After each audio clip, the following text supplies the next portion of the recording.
Good morning, students.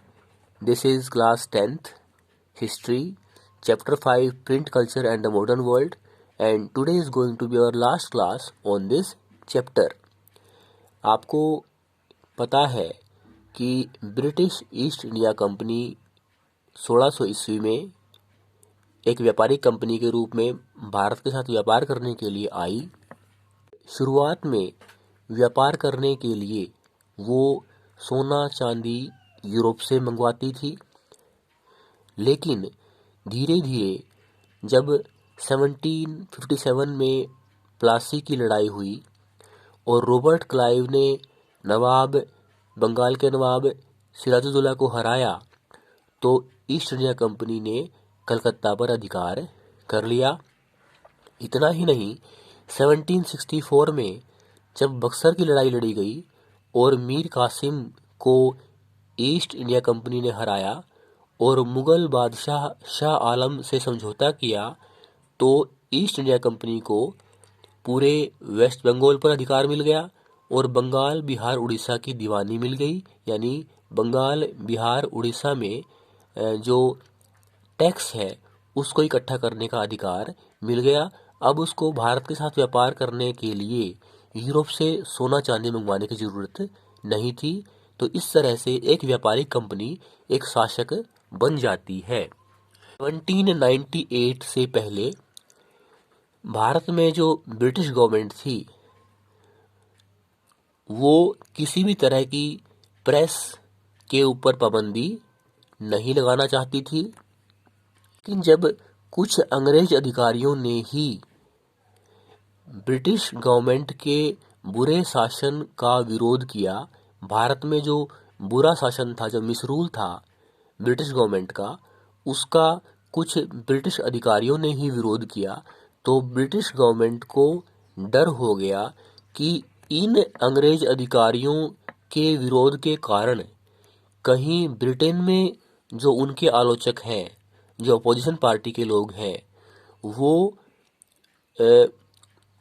Bharat पर व्यापार के उनके एकाधिकार पर सवाल न उठा दे।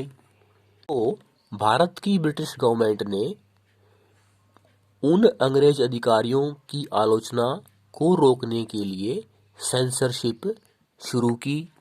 नाम हुआ 1820 में कलकत्ता सुप्रीम कोर्ट ने कुछ रूल और रेगुलेशन बनाए, जिस पे उन्होंने उन अखबारों पर नियंत्रण किया जो ब्रिटिश गवर्नमेंट की पॉलिसीज का विरोध करते थे, और इस बात पर बल दिया कि जो प्रेस है, जो अखबार है, जो मैगजीन है, वो ब्रिटिश शासन का भारत में ब्रिटिश शासन का की प्रशंसा करें, आलोचना न करें। लेकिन 1835 में गवर्नर जनरल बेंटिंक ने अंग्रेजों की प्रार्थनाओं पर काम करते हुए उन कानूनों में संशोधन किया, और थॉमस मैकॉले, जो एक लिबरल कॉलोनियल ऑफिसर थे, उन्होंने फिर से प्रेस को आज़ादी दे दी।